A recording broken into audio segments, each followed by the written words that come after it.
నమస్తే ఫ్రెండ్స్, నేను మీ Sravani Harsha. Welcome back to our channel. ఇవాళ మన కథ కర్మఫలం. కథని చివరి వరకు వినండి, నచ్చితే లైక్ చేయండి. ఈ కథ పైన మీ విలువైన స్పందనని కామెంట్ రూపంలో మాకు తెలియజేయండి. కొత్తవారు ఎవరైనా చూస్తున్నట్లయితే మన ఛానల్ని సబ్స్క్రైబ్ చేసుకోండి. మామయ్య గారు, మీరు ఈ నెల పెన్షన్ డబ్బులు ఇంకా ఇవ్వలేదు. 5వ తారీఖు లోపే పెన్షన్ వచ్చేస్తుంది కదా. ఈరోజు 20వ తారీఖు అయినా సరే మీరు డబ్బులు విత్డ్రా చేసి మాకు ఇవ్వకూడదు అనుకున్నారా, లేదంటే డ్రా చేసి మీ దగ్గరే ఉంచుకున్నారా అంటూ ఆనంద్ గారి కోడలు ప్రియ ఆవేశంగా అడిగింది. బ్రేక్ఫాస్ట్ చేసి టీ తాగి తన ఆఫీస్కు వెళ్లేందుకు సిద్ధమయ్యాక ఆనంద్ గారి కొడుకు వినోద్ బయటకొచ్చి, నాన్న, నేను నా కారు సర్వీసింగ్కి ఇవ్వాల్సి వచ్చింది, నా శాలరీ ఇంకా రాలేదు, మీరు మీ పెన్షన్ డబ్బును తీసుకున్నారా లేదా ఇప్పుడు విత్డ్రా చేయబోతున్నారా? మీ దగ్గర కొంత డబ్బుంటే నాకు ఇవ్వండి, ఎందుకంటే కొన్ని రోజుల తర్వాత మా ఆఫీస్ నుంచి అందరూ ఫ్యామిలీ టూర్కి వెళుతున్నారు, మేం కూడా వెళ్ళాలి అనుకుంటున్నాం అన్నాడు. తనని కూడా ఫ్యామిలీ ట్రిప్కి తీసుకెళ్తారేమోనని ఆనంద్ గారు భావించి, బాబు వినోద్, నాకు ఆరోగ్యం బాగోలేదు, అందుకే పెన్షన్ డబ్బులు ఇంకా తీసుకోలేదు, నీకు వీలైతే నన్ను బ్యాంకుకు తీసుకెళ్ళు, నేను డబ్బులు తీసిస్తాను, నీ కార్ని సర్వీసింగ్కి ఇవ్వు, నేను ఆటోలో తిరిగి ఇంటికి వస్తాను అనగానే ప్రియ చాలా తీయగా మాట్లాడుతూ, వద్దు మామయ్య గారు, ఆటోలో ఎందుకు వస్తారు, నేను మిమ్మల్ని స్కూటర్ మీద తీసుకొస్తాను అంది. ప్రియ ఆలోచన అందరికీ నచ్చటంతో ఆనంద్ గారు కూడా ఓకే అని చెప్పి ఆ డబ్బు విత్డ్రా చేసేందుకు ముగ్గురు బ్యాంకుకి వెళ్లారు. వెంటనే తండ్రిచ్చిన డబ్బంతా బ్యాగులో పెట్టుకుని వినోద్ ఆఫీస్కి వెళ్ళిపోయాడు. ప్రియ, మామయ్య గారు, నా స్నేహితురాల నుంచి ఒక కాల్ వచ్చింది, తన భర్త ఆరోగ్యం బాగోలేదట, కాబట్టి నేను వెంటనే అక్కడికి వెళ్ళాలి, ఇప్పుడే బయలుదేరాలి అంటూ ఆనంద్ గారి సమాధానం కోసం చూడకుండా కోడలు ప్రియ తన స్కూటర్ స్టార్ట్ చేసి ఆనంద్ గారి ముందే వెళ్ళిపోయింది.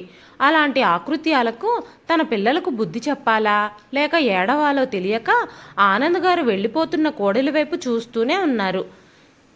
ఇద్దరికీ ఈ తండ్రి దగ్గర డబ్బులు కావాలంటే కొడుకు కారులో సగౌరవంగా తీసుకొచ్చాడు. అయితే ఆ డబ్బు నా చేతిలోంచి వాళ్ళ చేతిలోకి చేరటంతో వాళ్ళిద్దరి వైఖరి మారిపోయింది. డబ్బులు రాగానే నిస్సహాయంగా నన్ను రోడ్డు మీద వదిలేసి ఇద్దరూ వెళ్ళిపోయారు. ఇంటికి వెళ్ళడానికి ఆటో ఛార్జీలకైనా డబ్బులున్నాయా లేదా అని కూడా అడగలేదు. ఆయన భార్య సుమిత్ర జీవించున్నప్పుడు కొడుకు కోడలు ఇద్దరూ కూడా గొంతు పెద్ద చేసి ఎప్పుడూ మాట్లాడేవారు కాదు. ఆనంద్ గారు బయట పనులన్నీ చూసేవారు, ఇంటి పనులన్నీ సుమిత్ర గారే చూసేవారు. ప్రియ సుమిత్ర గారితో దురుసుగా ప్రవర్తించడంతో ఆనంద్ గారు, నువ్వు నా భార్యతో గొడవ పడితే నువ్వే ఇంటి పనులన్నీ చేయాల్సి ఉంటుంది, లేదంటే ఆమెకు అవసరమైన పనులు చేయడానికి ఓ పని మనిషిని పెట్టుకోవాలి, మీరిద్దరూ డబ్బులు చెల్లించాల్సి ఉంటుంది అన్నారు. అప్పట్నుంచి ప్రియ సుమిత్ర గారిని ఎలాంటి ఇబ్బంది పెట్టకుండా చూసుకునేది. కానీ సుమిత్ర గారి ఆరోగ్యం మెల్లమెల్లగా క్షీణించడం ప్రారంభించింది. అయినా సరే కొడుకు కోడలు ఏమీ పట్టించుకోలేదు. ఆనంద్ గారికి పెన్షన్ డబ్బులు వస్తూ ఉండటంతో సుమిత్ర గారికి ఆ డబ్బుతోనే వైద్యం చేయించేవారు. కానీ విధికి ఆయనపై జాలి కలగలేదు. దాదాపు 2 ఏళ్ల పాటు చికిత్స తీసుకున్న క్యాన్సర్ నుంచి బయటపడలేక ఒకరోజు సుమిత్ర గారు ఈ లోకాన్ని విడిచిపెట్టి వెళ్ళిపోయారు. ఇప్పుడు సుమిత్ర గారు లేకుండా ఆనంద్ గారు ఒంటరిగా ఉంటున్నారు. విషయం ఏమిటంటే ఆనంద్ గారు బయటికి ఆడవలేరు. అందుకే ఎలాంటి బాధ కలిగినా మనసులోనే ఉక్కిరిబిక్కిరైపోతారు. కానీ ఇప్పుడు తన బాధను పంచుకోవడానికి ఎవ్వరూ లేకపోవటంతో ఎవ్వరికీ చెప్పుకోలేకపోతున్నారు. ఆనంద్ గారు స్వయంగా బ్రాహ్మణ కుటుంబానికి చెందినవారు. అంతకుముందు ఆనంద్ గారి తండ్రి కథాపురాణం చేసేవారు. ఆనంద్ గారికి ప్రభుత్వ ఉద్యోగం రావటంతో అతని దిశ మారింది. కానీ ఇప్పుడు వృద్ధాప్యంలో ఒంటరితనాన్ని అధిగమించడానికి ఆయన భగవద్గీత, మతపరమైన పుస్తకాలు చదవడం మొదలుపెట్టారు. అతని తాత, తండ్రి వారి కాలంలో కథాశ్రవణం ద్వారా చాలా గౌరవించబడ్డారు. కానీ ఆనంద్ గారు తన కొడుకు భవిష్యత్తు కోసం గ్రామం వదిలి సిటీలో స్థిరపడ్డాడు. సుమిత్ర గారు ఉన్నంతకాలం ఆవిడ ఇంట్లో అన్ని ఆచారాలు సాంప్రదాయాలు పాటించేవారు. కానీ సుమిత్ర గారి మరణం తర్వాత కోడలు స్వేచ్ఛ పొందింది. ఇప్పుడు కొడుకు కూడా తన పని తాను చేసుకోవడం మొదలుపెట్టాడు. అప్పుడప్పుడు కొడుకు కోడలు నాన్ వెజ్ ఫుడ్స్ ఆర్డర్ చేసుకొని ఇంట్లోనే తినేవారు.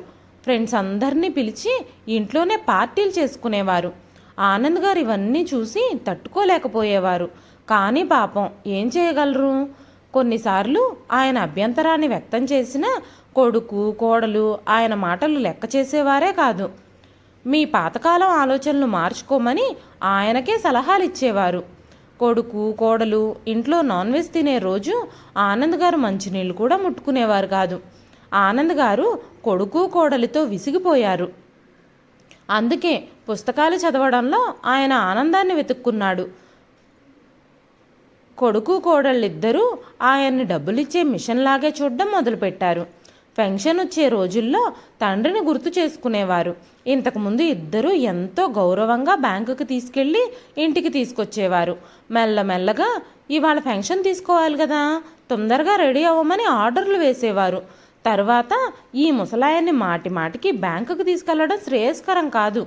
వారి పెన్షన్ అకౌంట్ని మీ అకౌంట్కి ఎందుకు లింక్ చేయించుకోకూడదు అని చెప్పింది ప్రియ. అప్పుడు వినోద్ ఆనంద్ గారితో, నాన్న, ఇప్పుడు మీరు చాలా పెద్దవారయ్యారు. మీరు పెన్షన్ కోసం బ్యాంకుకు వెళ్ళి అక్కడ పడిగాపులు పడాల్సిన అవసరం లేదు. ఈ కాగితాలపై సంతకాలు చేయండి. అప్పుడు మీరు బ్యాంకుకు వెళ్లాల్సిన అవసరమే ఉండదు. నా అకౌంట్కి మీ అకౌంట్ని లింక్ చేసేస్తే నేనే మీకు డబ్బులు తీసిస్తాను అన్నాడు. ఆనంద్ గారు కొడుకు కోడలి చాకచక్యాన్ని బాగా అర్థం చేసుకున్నారు. కానీ ఇప్పుడు ఆయన మానవ సంబంధాల నుంచి పూర్తిగా విడిపోయాడు. దైవ చింతనలోనే మునిగిపోయాడు. అందుకే ఆ కాగితాలపై మౌనంగా సంతకం చేసేశాడు. ఇక కొడుకు కోడలికి తండ్రి సంతోషం దుఃఖంతో ఎలాంటి సంబంధమూ లేదు. తండ్రి పెన్షన్ వినోద్ చేతిలోకి రాగానే ప్రియ వినోద్ చెవుల్లో నింపడం మొదలుపెట్టింది. నువ్వు మీ నాన్నగారిని ప్రలోభ పెట్టి ఊర్లో పొలం ఇల్లు ఇంకా మిగతా ఆస్తులు ఏమైనా ఉంటే అవన్నీ అమ్మించి డబ్బులన్నీ నీ దగ్గరే ఉంచుకో. ఆ తర్వాత ఆయన్ని మనతో ఉంచుకున్నా పంపించేసినా మనకు ఎలాంటి ఇబ్బంది ఉండదు అని చెప్పింది. అప్పుడు వినోద్ కూడా ఆ మాటలు కరెక్టే అన్నట్టు భావించాడు. తర్వాత వినోద్ తండ్రితో, నాన్న, ఇప్పుడు మనం నగరంలో నివసిస్తున్నాం కదా, గ్రామంలో ఎవ్వరూ నివసించరు. ఇల్లు పొలాలు ఎవరు చూసుకుంటారు? ఇన్ని రోజులు మీరు ఓపికగా ఉన్నారు కాబట్టి ఊరికి వెళ్ళి అప్పుడప్పుడు పొలాలు చూసొచ్చేవారు. ఇప్పుడు మీరు కూడా వెళ్ళలేకపోతున్నారు. ఊర్లో ఎవరైనా మన పొలాలను స్వాధీనం చేసుకుంటే మనం ఎవరిని అడుగుతాం? అక్కడ ఊర్లో మన ఇంట్లో నివసించే వాళ్ళు ఇంటిని కూడా స్వాధీనం చేసుకోవచ్చు. ఈ రోజుల్లో కాలం చాలా చెడ్డది. మీ ఆరోగ్యం కూడా సరిగ్గా ఉండడం లేదు. అందుకే ఊళ్ళో ఉన్న భూమిని పొలాన్ని అమ్మేసి ఇక్కడ సిటీలో పెద్ద ఇల్లు కొనుక్కుని మనకు అద్దెకివ్వడం ద్వారా ప్రతి నెల పెన్షన్ డబ్బులతో పాటు అద్దె డబ్బులు కూడా వస్తాయి. మీ పెన్షన్ డబ్బులు ఇంటి ఖర్చులకు మాత్రమే సరిపోతున్నాయి. మీ మందులకి హాస్పిటల్ ఖర్చులకి డబ్బులు కావాలంటే ఎలా? ఆ ఆస్తంతా అమ్మేసి ఇక్కడ ఇల్లు కొంటే ఆ ఇంటద్దెతో మీరు ఇవన్నీ మెయింటైన్ చేయగలుగుతారు అనగానే ఆనంద్ గారు, అది నా పూర్వీకుల ఆస్తి, నేను దాన్ని అమ్మను. నా తర్వాత మీరు దాన్ని ఇష్టం వచ్చినట్టు చేసుకోండి అన్నారు. వినోద్ అక్కడి నుంచి వెంటనే వెళ్ళిపోయాడు. కానీ మామగారి నుంచి ఆస్తులు ఎలా లాక్కోవాలా అని ప్రియ మనసులో చాలా విషయాలు మొదలయ్యాయి. ఆమె రోజు మామగారికి టిఫిను భోజనము మందులు అన్నీ ఏర్పాటు చేయడం మొదలుపెట్టింది. ఆనంద్ గారికి భోజనం పెట్టినప్పుడల్లా ఆయన దగ్గరే కూర్చుని, ఈ నగరంలో బ్రతకడం తినడం ఎంత కష్టమైపోయిందో చూడండి, ఇక్కడ నీళ్లు కూడా కొనుక్కొని తాగాలి. మనకక్కడ గ్రామంలో భూమి ఇల్లు ఉంది, కానీ వేరే వాళ్ళు ఎవరో దాన్ని ఉపయోగిస్తున్నారు. మీ తర్వాత అక్కడ మమ్మల్ని ఎవరైనా గుర్తుపడతారో లేదో కూడా నాకు తెలీదు. అప్పుడు అక్కడి నుంచి మనం ఏమీ పొందలేం. ఎవ్వరూ పట్టించుకోకపోతే ఆ పొలంలో పనిచేసే వాళ్ళే అంతా ఆక్రమించుకుంటారు. మామయ్య గారు, మీ దగ్గర ఇంత ఆస్తున్నప్పటికీ మీ కొడుకు ఎన్ని సమస్యలు ఎదుర్కొంటున్నాడో మీరే ఆలోచించండి అంటూ రోజు హితబోధలు చేయడం మొదలుపెట్టింది. ప్రతిరోజు తన కోడలి ఉద్వేగపూరితమైన మాటలు విని ఆనంద్ గారు కలత చెందారు. ఇప్పుడిక నా జీవితం ఎంత మిగిలిందో తెలియదు. కాలక్రమంలో ఉన్న ఆస్తంతటిని నా కొడుక్కి బదిలీ చేస్తాను. ఈ రోజు కాకపోతే రేపైనా అదంతా మీదే కదా అని చెప్పినా కూడా కొడుకు కోడలు వినకపోవటంతో ఆనంద్ గారు ఆ ఆస్తిని తన కొడుకు పేరు మీదకి మార్చేశారు. ఇప్పుడు ప్రియా ఇంకా వినోద్ చాలా సంతోషంగా ఉన్నారు. ఒక వారం 10 రోజులు ప్రియ ఆనంద్ గారికి సమయానికి టిఫిను భోజనము పెట్టింది. కానీ క్రమక్రమంగా ఆవిడ వైఖరి మారడం ప్రారంభించింది. ఇప్పుడు ఆమె ఆనంద్ గారిని లెక్క కూడా చేయడం లేదు. ఒకరోజు ఆనంద్ గారు కోడల్ని మంచినీళ్ళు అడిగారు. అప్పుడు ప్రియ, నాకు ఇంట్లో చాలా పనులున్నాయి, మీరే వెళ్ళి తాగండి అంది. ఆనంద్ గారు నీళ్లు తీసుకుని తాగినప్పుడు ప్రియ, మామయ్య గారు, ఇప్పుడు ఆ గ్లాస్ ఎవరు శుభ్రం చేస్తారు? రాత్రనక పగలనక పనిచేసే నేను ఈ ఇంటి పని మనిషినా అంది. ఒకరోజు ఆనంద్ గారు స్నానం చేసి తన గదిలోకి రాగానే పని మనిషి గదిని తుడిచి చాలాసేపు అయినప్పటికీ ఇప్పుడే పని మనిషి గదిని తుడిచెళ్ళింది. అది ఆరిపోయే వరకు మీరు గదంతా తిరిగి దాన్ని మురికి మురికిగా చేసేయకండి. మీరు సిటీలో ఉద్యోగం చేసినా కూడా పల్లెటూరు మనసు మాత్రమే మీలో మిగిలింది. మీరు గదంతా మురికి మురికిగా చేసేసారు చూడండి అంది. అప్పుడు ఆనంద్ గారు, పని మనిషి తుడిచి కూడా గంట పైనే అయిపోయింది. నేనే ఈ గదంతా మురికి చేయడానికి నా పాదాలకు కూడా తడి లేదు. ఈ గది ఎలా మురికిగా మారిందబ్బా అనుకున్నారు. అయినా సరే ఆయన ఏమీ మాట్లాడలేదు. భోజనం చేసే సమయంలో ప్రియ, మామయ్య గారు, మీ ఊర్లో ఉన్న ఇంట్లో డైనింగ్ టేబుల్ ఉందా? మీరు అక్కడ రోజు టేబుల్ మీద కూర్చునే భోజనం చేస్తారా?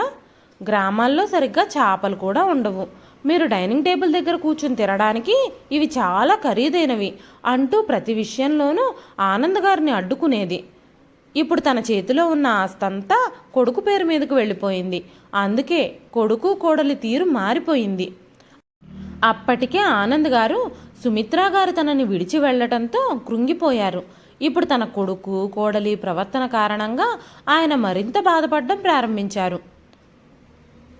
ప్రియ ఇప్పుడు ఆ ముసలాయన వల్ల ఎలాంటి ఉపయోగమూ లేదని తోటలో పనులు చేయమని పురమాయించింది. తోటలో పని చేస్తూ బయట గాలి పీల్చడం వల్ల ఆనంద్ గారు కొంచెం సంతోషంగా ఉన్నారు. కొంతకాలంలోనే తోటలో పువ్వులు పూయడం ప్రారంభించాయి. ఆనంద్ గారి మనసు కూడా చాలా ప్రశాంతంగా అనిపిస్తుంది. ప్రియ చుట్టుపక్కల వాళ్ళందరూ ఆ తోటను చాలా మెచ్చుకుంటున్నారు. మీ తోటలో పనులన్నీ ఎవరు చేస్తున్నారు అని ప్రియను అడుగుతున్నారు. దానికి ఆమె, మా మామయ్య గారు ఖాళీగా ఉన్నప్పుడు చేస్తారు అని చెప్పింది. అప్పుడు పక్కింటి ఆవిడ, నేను నీకు నెల నెల 10,000 ఇస్తాను. రేపటి నుంచి మీ మామయ్య గారిని మా తోటలో కూడా పనికి పంపుతావా అని అడిగింది. అప్పుడు ప్రియ, తోటలో ఎంత పని చేయాలో పనిచేసే వ్యక్తికి మాత్రమే తెలుసు. మీరు ఒక 15,000 ఇస్తే నేను మా మామయ్యను పంపిస్తాను అని చెప్పింది. పక్కింటి ఆవిడ దగ్గర 15,000 తీసుకొని వాళ్ళ తోటలో కూడా పనిచేసేందుకు ఆనంద్ గారిని పంపించింది. ఆనంద్ గారు మౌనంగా వాళ్ళ తోటలో కూడా పనిచేశారు.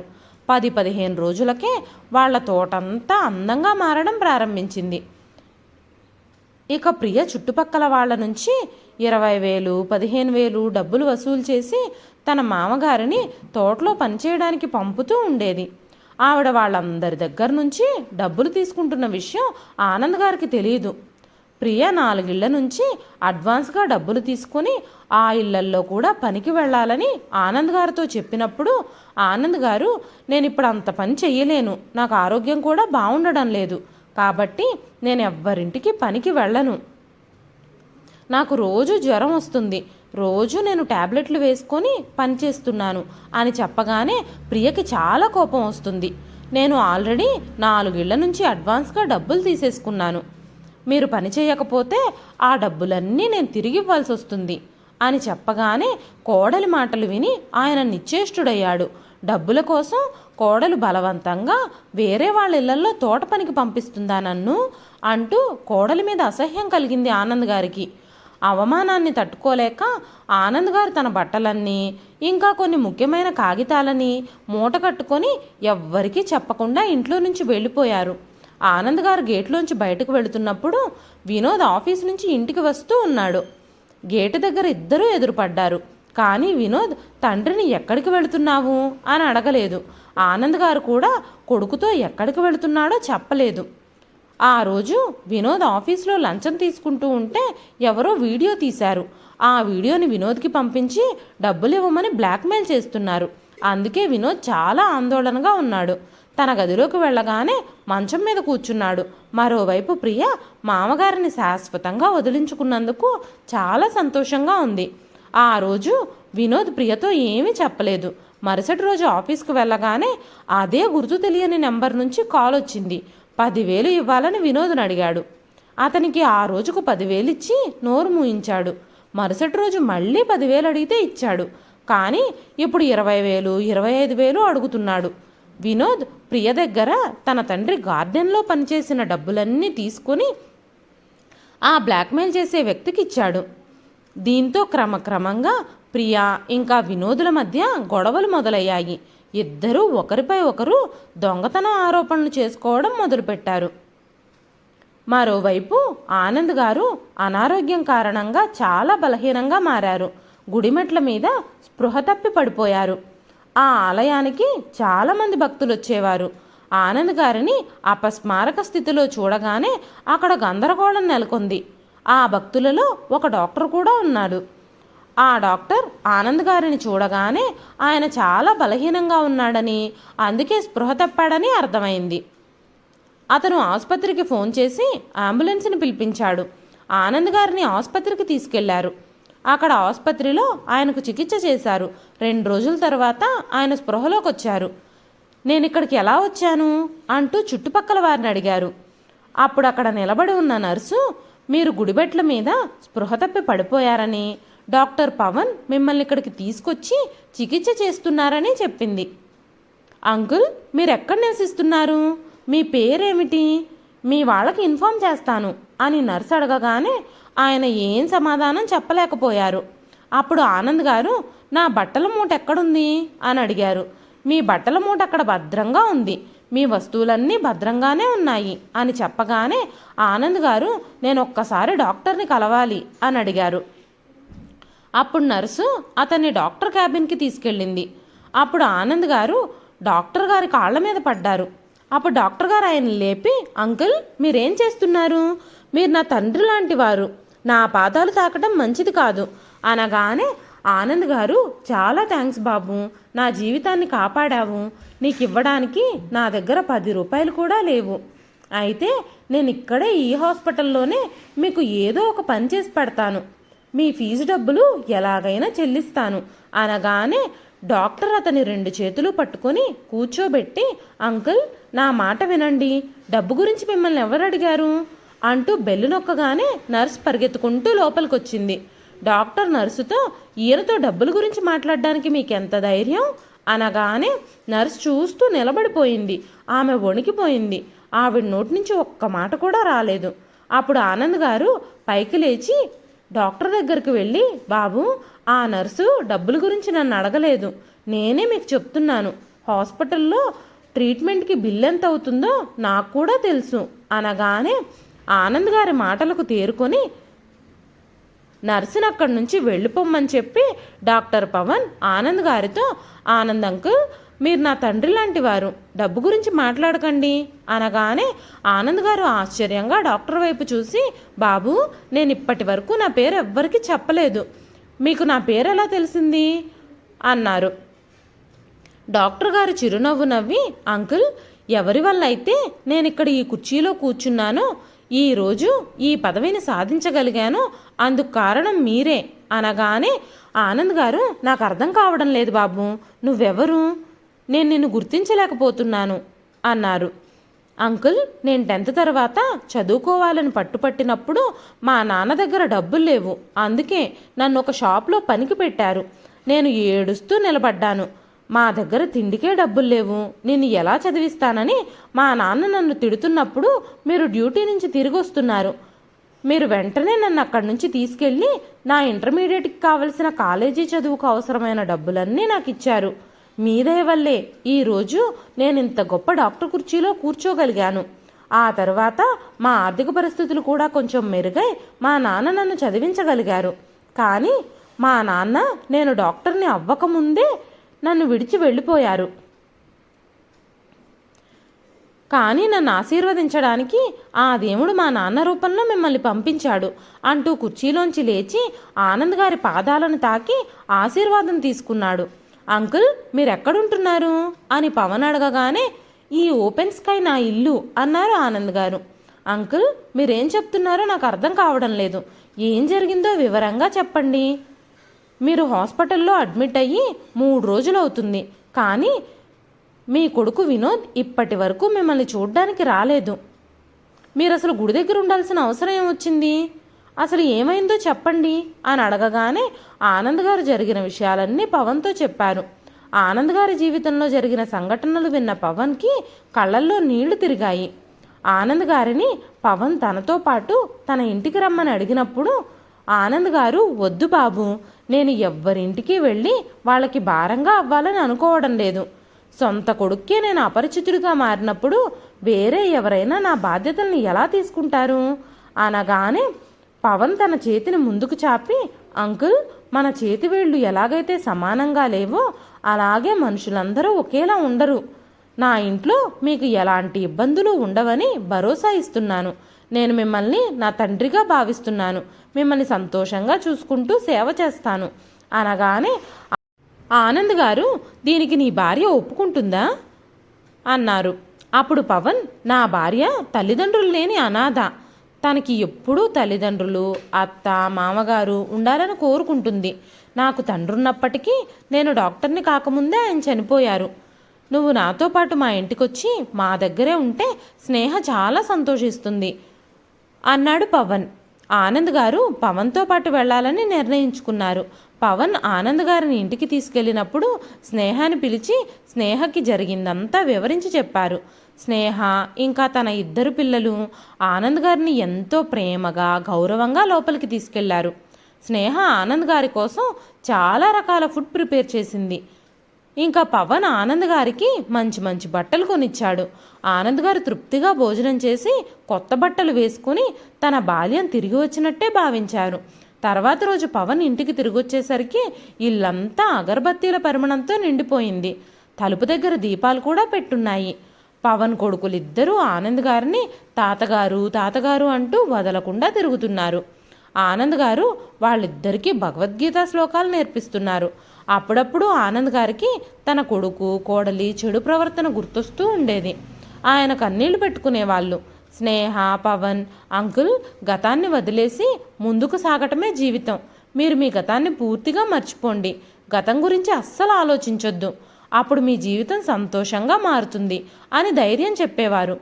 వారి మాటలు విన్న తరువాత కొడుకు, కోడలి దగ్గర జరిగిన చేదు సంఘటనల ప్రభావం తనపై పడనివ్వలేదు ఆనంద్ గారు.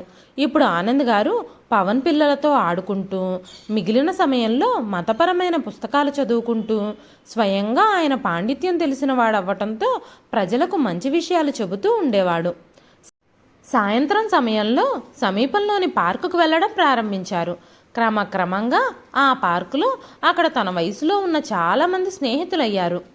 వాళ్లతో తన తండ్రి, తాత పౌరహిత్యం నిర్వహించేవారని, ప్రజల ఇళ్లల్లో పూజలు చేయడానికి వెళ్ళేవాళ్ళని, తన ప్రభుత్వ ఉద్యోగం కారణంగా ఈ పనులన్నీ విడిచిపెట్టాల్సి వచ్చిందని చెప్పారు. అప్పుడు తన స్నేహితులందరూ, ఇప్పుడు మీకు అడ్డేమిటి? ఇంతకు ముందు చేయలేకపోతే ఇప్పుడు మీరు దాన్ని ప్రారంభించండి అని చెప్పి ఒక్కొక్కరిగా తమ ఇంట్లో పూజా కార్యక్రమాలకి ఆయన్ని ఆహ్వానించడం మొదలుపెట్టారు. ఇప్పుడు ఆనంద్ గారు భగవంతుని ధ్యానంలో మునిగిపోయారు. ఆనంద్ గారికి హరికథ చెప్పడం కూడా తెలుసు. ఈ విషయం ఆయన తన స్నేహితులతో చెప్పినప్పుడు వాళ్ళందరూ ఆయన్ని చాలా ప్రోత్సహించారు. మీ ఇంట్లోనే రోజు హరికథా కార్యక్రమం మొదలు పెట్టండి, మేమందరం కుటుంబాలతో సహా వస్తాం అని ఆయన్ని ప్రోత్సహించినప్పుడు ఆనంద్ గారు ఆ విషయం వెంటనే పవన్తో చెప్పారు. అప్పుడు పవన్ ఇంకా స్నేహ ఆయన్ని చాలా ప్రోత్సహించారు. పవన్ ఆ కార్యక్రమానికి కావలసిన సామాన్లు ఆనంద్ గారితో లిస్ట్ రాయించుకుని మరీ తెచ్చిచ్చాడు.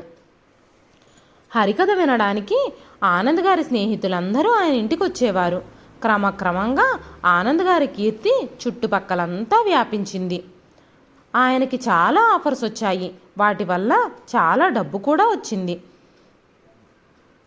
కానీ ఆ డబ్బును తీసుకోవడానికి పవన్ ఇంకా స్నేహ నిరాకరించారు. అప్పుడు ఆనంద్ గారు ఆ డబ్బుతో ఒక ఎన్జిఓని ప్రారంభించారు. అక్కడ నిరుపేదలకి ఆశ్రయం ఇవ్వడం ప్రారంభించారు. నిరుపేద విద్యార్థులకు చదువు చెప్పించారు. మెల్లగా సంవత్సరం గడిచిపోయింది. న్యూ ఇయర్ పార్టీ కోసం ప్రజలు ఎవరికి తగ్గట్టు వాళ్ళు సన్నాహాలు చేసుకుంటున్నారు. కొందరు పిజ్జా పార్టీ చేసుకుంటున్నారు, కొందరు మద్యం పార్టీ చేసుకుంటున్నారు, మరికొందరు క్లబ్బుల్లో పార్టీలు ఏర్పాటు చేసుకున్నారు. అయితే ఆనంద్ గారు మాత్రం తన ఎన్జిఓ ప్రాంగణంలో 101 దీపాలను వెలిగించి కొత్త సంవత్సరానికి సిద్ధమయ్యారు. ఆనంద్ గారి కొడుకు, కోడలు క్లబ్లో పార్టీకి వెళ్ళారు. అక్కడ డ్రగ్స్ పార్టీ కూడా జరుగుతుంది. అకస్మాత్తుగా అక్కడ పోలీసుల రైడ్ జరిగింది. అక్కడున్న వాళ్ళందరూ తమని తాము కాపాడుకునేందుకు పరుగులు తీశారు. కానీ ఆనంద్ గారి కొడుకు కోడలు ఇద్దరూ పట్టుబడ్డారు. వాళ్ళిద్దరూ పోలీసుల నుంచి తప్పించుకోవడానికి చాలా ప్రయత్నించారు. పోలీసులకి నచ్చజెప్పాలని చాలా విధాలుగా ప్రయత్నించారు. కానీ పోలీసులు వారి మాటలు వినలేదు. వాళ్ళిద్దరికీ సంకెళ్ళు వేసి పోలీస్ స్టేషన్కి తీసుకెళ్లడం మొదలుపెట్టారు. ఆనంద్ గారి ఎన్జిఓ దగ్గరలో ఆ పోలీస్ జీప్ ఆగిపోవడంతో కొడుకు కోడల్ని ఆయన స్పష్టంగా చూశారు. మనిషి తన క్రియల వల్లే సంతోషాన్నైనా దుఃఖాన్నైనా పొందుతాడు. ఆనంద్ గారి ఆ మాటలు వినోద్ ఇంకా ప్రియల చెవులలో ప్రతిధ్వనించాయి.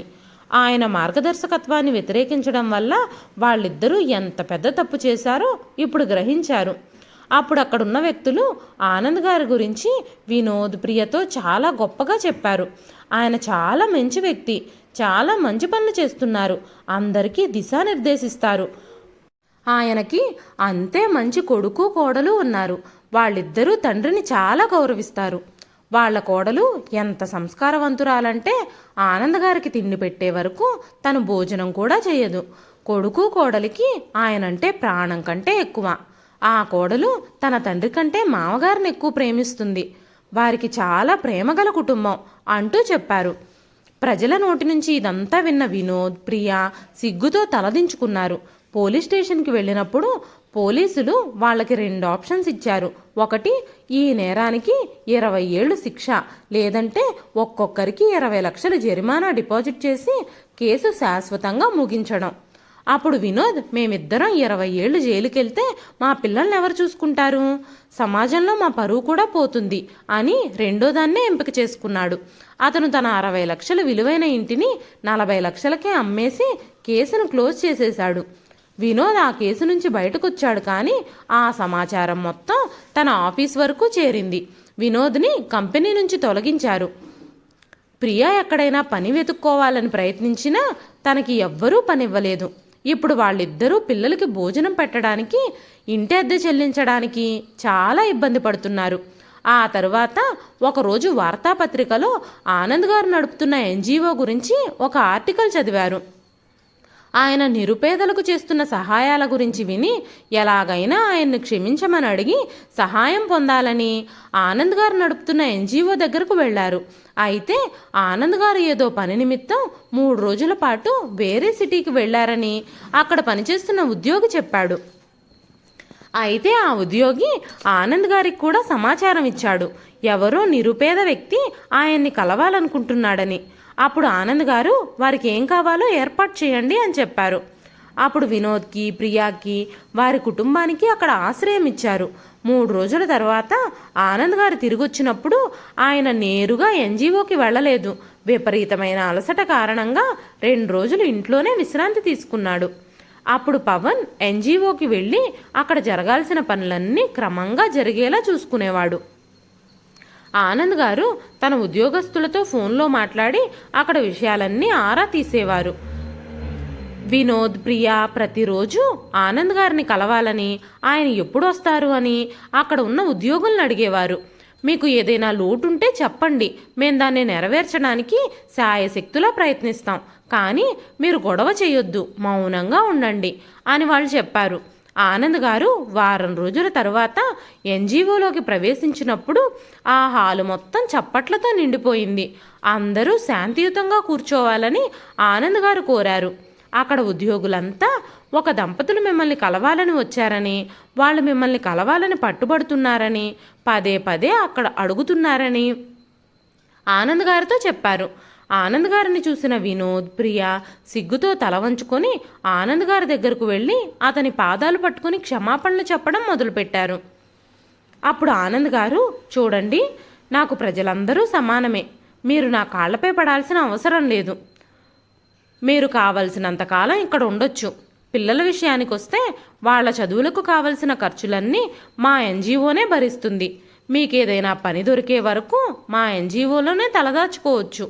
ఈ ప్రపోజల్ మీకు నచ్చకపోతే మీరు దయచేసి ఇక్కడి నుంచి వెళ్ళిపోవచ్చు అనగానే వినోద్, నాన్న, మీరు మాతో అపరిచితుల్లాగా ఎందుకు మాట్లాడుతున్నారు? దయచేసి మమ్మల్ని క్షమించండి. మేం చేసిన పాపాలకి మేము రోడ్డు మీదకొచ్చాం. మీరు మమ్మల్ని క్షమించి మళ్ళీ తిరిగి నీ కొడుకుగా నాకు స్థానం కల్పించండి అనగానే ఆనంద్ గారు, మనం ఏం విత్తుతామో ఆ పంటనే కోస్తాము. ఒక మనిషిగా మీ కష్టాలకు స్పందించి నేను మీకు సహాయం చేయగలను, మీ పిల్లలకు చదువు చెప్పించగలను. అంతే తప్ప నా కొడుకుగా నీకెప్పటికీ స్థానం దక్కదు. నాకు దేవుడు ఓ కొడుకుని, కోడల్ని, మనవాళ్ళని ఇచ్చాడు. ఇంకా నీలాంటి కొడుకు నాకు అవసరం లేదు. మా సంస్థ నిరుపేదలకు ఎలా సహాయం చేస్తుందో అలాగే మీకు కూడా సహాయం చేస్తుంది. మా సంస్థ ఇచ్చే ఆసరాతో మీరు కూడా సాధ్యమైనంత త్వరలో మీ కాళ్ళ మీద మీరు నిలబడండి. అంతే తప్ప అన్ని అవయవాలు సక్రమంగా పనిచేస్తున్న మిమ్మల్ని ఎక్కువ కాలం మేము ఫ్రీగా చూసుకోలేము. మీరు తొందరలోనే మీకోసం ఏదైనా పని వెతుక్కోండి. ఇప్పటికైనా నీతి మార్గంలో వెళ్ళడానికి ప్రయత్నించండి.